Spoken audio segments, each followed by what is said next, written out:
Hola chicos y bienvenidos a un nuevo vídeo. En este caso vamos a empezar, como ya sabéis, con la Edad Moderna. Estamos en el tema 9 del libro y bueno, este tema básicamente nos habla de ese mundo de los descubrimientos y de esos nuevos viajes y nuevas exploraciones que se empiezan a hacer por parte sobre todo de dos países, que van a ser Portugal y de España. Como digo, estamos en el tema 9. Ahora mismo estoy en la página 230-231, justamente en el punto 1. Este punto dice un tiempo de exploraciones, el mundo conocido por los europeos. ¿Qué mundo conocían los europeos? Pues era un mundo muy, digamos, muy pequeño. Ellos conocían Europa, conocían el Mediterráneo perfectamente, claro, eso desde la antigüedad, conocían el norte de África y conocían Asia también. Pero ¿qué conocían de otros océanos o del sur de África o del centro de África o incluso de que pudieran existir otros nuevos continentes o incluso la propia fisionomía de la Tierra, ¿no? Si era redonda o era plana? Pues pocos sabían de eso. Es justamente a partir de estos siglos, del siglo XV y del siglo XVI, cuando se producen esas exploraciones que vamos a ver como tanto portugueses como castellanos pues van a liderar ese campo y van a hacer ese recorrido y ese reconocimiento del mundo. Bueno, como ya sabéis, aquí había un problema y el problema era el comercio con Asia. El comercio con Asia, que se mantenía ya desde la antigüedad, representaba un problema y era que para ir desde Europa hasta Asia, pues no quedaba más remedio que pasar por el Próximo Oriente. Eran tierras estas que estaban bajo el dominio del Islam y bueno, pues ahí estaba con un posicionamiento muy fuerte. Los turcos también estaban, por lo tanto bloqueaban el paso. Había que inventar unas nuevas rutas pues para llegar a Asia. La ruta en principio, ¿cuál era? Pues era bordear el continente africano, ¿vale? Y de esa manera acceder al Océano Índico y de ahí al continente asiático. Pero claro, eso representaba un reto, ¿no? Un reto técnico, un reto en muchos aspectos, ¿no? Y que, bueno, pues había que intentar arreglar de alguna forma. Como sabemos, en esta época, y justamente porque se crea esa necesidad, existen unos grandes avances en la navegación. Pues artilugios como la brújula, indispensable para orientarse, el cuadrante, que determinaba la latitud, el astrolabio, que también determinaba la latitud midiendo la altura, la corredera, la ampolleta, en fin, son una serie de avances técnicos que se van haciendo en el mundo de la navegación y por lo tanto van a facilitar esta y va a hacer que pues por fin se pueda navegar con más eficacia y con más seguridad y sobre todo sabiendo hacia dónde nos dirigimos, ¿no? Hasta este momento el mar todavía representaba muchos miedos, ¿vale? Y muchas incertidumbres. Por eso cuando aparecen este tipo de avances en la navegación, pues todo esto pues queda un poco más diluido y la gente pues se atreve más a salir, digamos, y a explorar esa nueva ruta porque era una necesidad inminente. Seguimos en nuestro tema y nos trasladamos ahora hasta la página 234-235, donde nos habla de las exploraciones portuguesas. Portugal, que fue país pionero, y si tenemos que destacar la figura de alguien, este sería el rey Enrique el Navegante, que junto a su hijo, Juan I de Portugal, pues fueron los grandes iniciadores de toda esta corriente o esta moda que había pues para intentar buscar nuevas rutas y demás. Para ello abrieron la Escuela Náutica de Sagres, que bueno, pues enseñaba un poquito a navegar con todos esos avances y cosas que había. Con todo esto, pues bueno, pues tenemos las primeras conquistas que Portugal hizo, ¿no? Como fue, pues bueno, encontrar o llegar hasta las islas de Madeira y de Azores, estas como ya sabéis, esta mitad del Atlántico, y llegar incluso hasta Cabo Verde, es la parte más saliente de África en el océano Atlántico. Pero seguir avanzando, es decir, continuar el viaje hacia el sur, pues era todo un reto para la época. Pero bueno, poco a poco pues así lo hicieron y fue Bartolomé Díaz el que allá por el 487 llega hasta el Cabo de Buena Esperanza. El nombre de Cabo de Buena Esperanza se le pone precisamente por eso, ¿no? Porque llegados a ese punto habían pasado lo peor. Atravesar toda la costa africana, es decir, bordear todo el continente africano por la fachada atlántica, suponía todo un reto.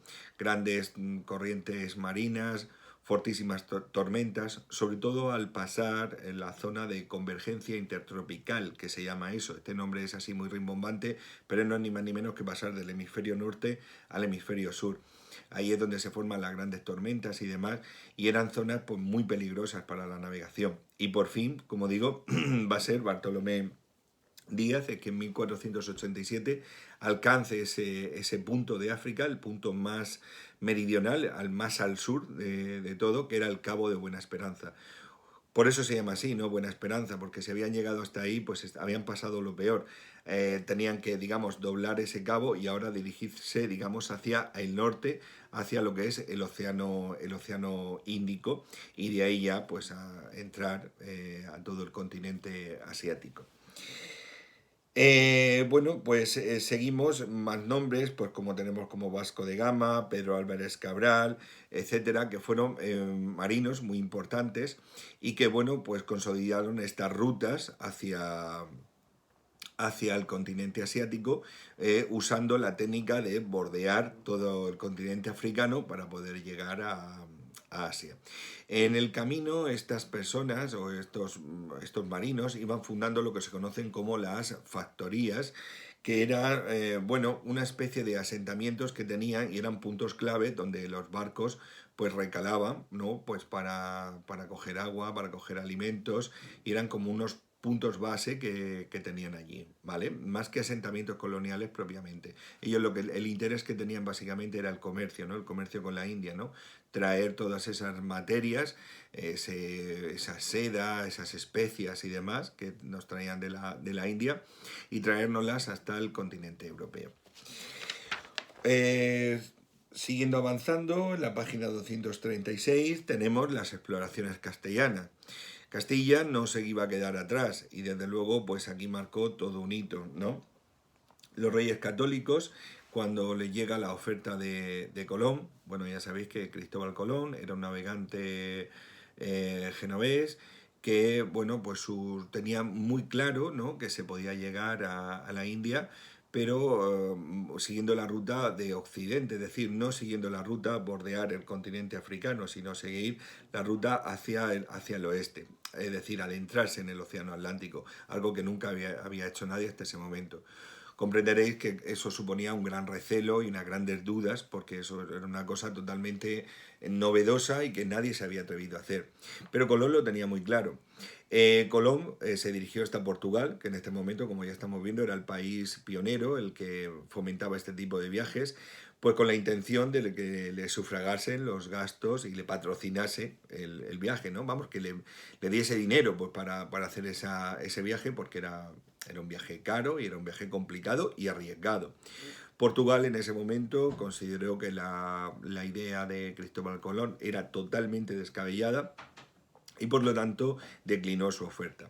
Colón, con la misma oferta, se trasladó hasta Castilla y allí es donde, bueno, pues se entrevistó con los reyes católicos, muy en concreto con Isabel de Castilla, y esta aceptó su proposición de darle o financiarle, pagarle el viaje para que Colón emprendiese esa empresa, esa aventura hacia ese mundo desconocido, es decir, hacia esa ruta que no conocían hasta ese momento. Así es, y de esta manera, el 3 de agosto de 1492, Cristóbal Colón sale desde el puerto de Palos de la Frontera, en Huelva, pues a ese mundo desconocido, ¿no? Después de un viaje muy largo, muy tedioso, desesperante en muchos de los casos, pues llega al continente americano. Esto va a ser el 12 de octubre de 1492. Como ya todos sabéis, hemos comentado muchas veces en alguna ocasión en clase, Colón nunca supo que llegó a América. Para Colón, que había llegado a Asia, concretamente a Zipango, ¿vale? Que era la idea que él tenía de llegar a Asia. Nunca supo, de hecho murió sin saber que lo que había descubierto era un nuevo continente. Colón llegó a lo que son actualmente más o menos las Islas Bahamas en la actualidad, y de ahí pues bueno, pues fue pasando a lo que es actualmente la isla de Cuba y a todo el mar Caribe. Y bueno, volvió a España, comunicó la noticia, como comprenderéis aquello pues supuso una alegría, porque bueno, España había conquistado o había podido alcanzar las costas, creían, de Zipango, de Asia, y con eso pues todo el comercio, con el oro y demás. Colón hizo más viajes, hizo hasta 4 viajes, hizo Colón. Y bueno, pues en estos viajes pues fue a su vez pues tocando nuevos territorios y descubriendo otros nuevos territorios. Pero como digo, murió sin saber que había descubierto un nuevo continente. Cuando, bueno, el descubridor, quien se dio cuenta de que aquello era un nuevo continente antes de seguir, fue Américo Vespucio, un navegante italiano. De ahí que luego, en honor a él, a este nuevo continente, se le pusiera el nombre de América. Esto fue en el siglo XVI aproximadamente. Esta situación provocó una rivalidad muy importante entre Castilla y Portugal. Pero todo esto se arregló en 1494 con la firma del Tratado de Tordesillas. Tordesillas es una localidad que está en Valladolid, en Castilla-León, y allí se firma un tratado donde se hace una división del mundo. Se traza un paralelo, un meridiano, y el mundo se divide. Digamos que la parte del hemisferio, hay un hemisferio que es el derecho, que queda bajo la circunscripción de Portugal, que es decir, todo lo que haya a partir de ahí puede Portugal lucrarse de ello, y la parte de la izquierda pues quedaría bajo el dominio de las posesiones de España, ¿vale? Ese es el famoso Tratado de Tordesillas, que como digo se firma en 1494, o sea, muy poquito tiempo, 2 años después de haber descubierto América, pero claro, eso había supuesto una fricción muy grande entre Portugal y España, que en ese momento lideraban el mundo de las conquistas y el mundo de los viajes de ultramar. Con el tiempo pues se fueron avanzando hasta que finalmente tenemos los nombres de Fernando de Magallanes, que llegó hasta el cono sur de América, en concreto a lo que hoy se llama, en honor a su nombre, el Estrecho de Magallanes. Magallanes muere y le sucede Juan Sebastián Elcano, que va a continuar ese viaje y va a cruzar todo el Océano Pacífico hasta llegar a las Islas Molucas y después regresaría a España bordeando África. Sería la primera persona que diera la vuelta al mundo completa, ¿vale? Desde Europa hasta América, de América a Asia y de Asia otra vez bordeando África hasta España, hasta Europa de nuevo. Por lo tanto sería, como digo, la primera persona que daba la vuelta al mundo. Seguimos, el punto 4 que tenemos en el libro nos habla de qué es lo que encontró estos colonizadores o conquistadores españoles cuando llegaron a América. Aquí estaban asentadas desde la más remota antigüedad lo que se conoce con las culturas precolombinas. Precolombinas precisamente porque quieren decir antes de Colón, precolombinas. ¿Quiénes eran estas culturas? Eran los mayas, que estaban asentados en la zona de lo que se conoce como la Riviera Maya, la zona del sur de México. Los incas, que estaban asentados en la zona de lo que actualmente sería más o menos Perú, es decir, en la zona sur del continente americano. Y los aztecas, que estarían en la zona central de lo que es actualmente México. Por lo tanto, tenemos a mayas, aztecas e incas. Estas civilizaciones eran unas civilizaciones bastante avanzadas. Todas eran politeístas, todas adoraban a varios dioses, todos relacionados con la astronomía, el sol, la luna. Llevaban a cabo diversos rituales. Y bueno, pues tuvieron ahí donde se produjo ese gran choque cultural, ¿no? Entre la cultura europea y estas culturas que eran totalmente desconocidas para el europeo de a pie, que nunca habían tenido contacto, tanto unos como otros, ni el europeo los conocía, ni los aztecas, mayas e incas conocían a ningún europeo, al menos que tengamos evidencia o contacto de ello. Ya sabéis que hay mucha literatura con respecto a esto, que nos dicen que no fue Cristóbal Colón el que primero descubrió América, que fueron los vikingos. Hay ciertas evidencias de ello, pero no hay nada que lo afirme. A día de hoy la teoría oficial, la versión oficial, es que el primer europeo que llegó a América fue Cristóbal Colón. Aunque, como digo, hay muchos indicios que nos inducen a pensar que pues, fueron los vikingos muchos años antes los que habían llegado a las costas de Terranova, que sería lo que es actualmente, pues eso, Canadá, ¿vale? Atravesando pues, por lo que es Islandia, Groenlandia y llegar hasta Canadá, que ya es América del Norte. Pero como digo, no hay ninguna evidencia clara que así no lo muestre. Seguimos avanzando en nuestro tema y pues para ir concluyendo pues tenemos que decir que estoy ahora mismo en el punto 5, en la página 242. Tenemos que decir que todo esto genera un auge muy importante de la economía y un auge de la burguesía. Recordamos que los burgueses eran aquellas personas que se habían enriquecido mediante negocios y demás, y que ahora en esta época pues va a presentar, como digo, un fuerte crecimiento. ¿Por qué? Pues porque la economía se va a ver tremendamente consolidada con estos nuevos descubrimientos.